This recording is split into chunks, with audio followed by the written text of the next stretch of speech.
সেই জন্য কি করলো, জামাতে ইসলামকে কিন্তু সাথে নিয়ে গেল। এখন জামাতে ইসলাম রাজাকার খারাপ, তখন কিন্তু নিজামী সাহেবের সাথে ফটোগুলো যদি আছে মিটিং টিটিং এর, মধু সাহেব ওদের সাক্ষী আছে।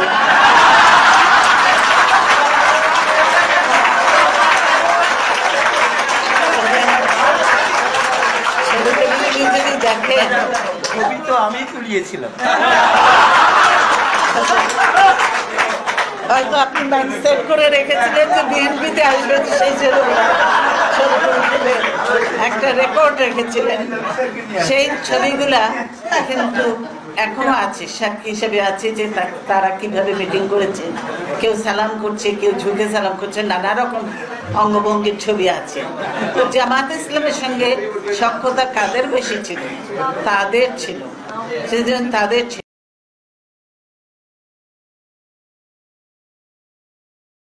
আপনারা সবাই নিশ্চয়ই জানেন যে বাংলাদেশ জাতীয়তাবাদী দল বিএনপির অন্য একটি পেজ আছে যেটি বিএনপি মিডিয়া সেল নামে পরিচিত।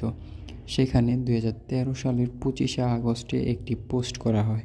পোস্টে লেখা হয়, বিএনপির ভারপ্রাপ্ত মহাসচিব মির্জা ফখরুল ইসলাম আলমগীর বলেছেন, 71-এ যুদ্ধাপরাধ করেছে পাকিস্তানি সেনারা, কিন্তু 42 বছর পর বর্তমান সরকার অর্থাৎ হাসিনা সরকারকে বলা হয়েছে এর দায় চাপাচ্ছে জামায়াত নেতাদের উপর। প্রকৃত অর্থে এটি কোনো অপরাধের বিচার নয়, এটি জামায়াত ও বিরোধী দলকে দমিয়ে নিশ্চিহ্ন করার ষড়যন্ত্র। রোববার দুপুরে ঠাকুরগাঁও সদর উপজেলার সালন্দর ডিগ্রি কলেজ মাঠে স্থানীয় বিএনপি আয়োজিত এক জনসভায় প্রধান অতিথির বক্তৃতায় তিনি এসব কথা বলেছেন।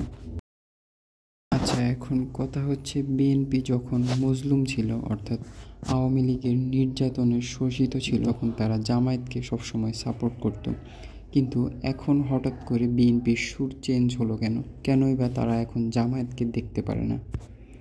দর্শকবিন্দু, আপনাদের মতামত কমেন্ট বক্সে অবশ্যই জানাবেন।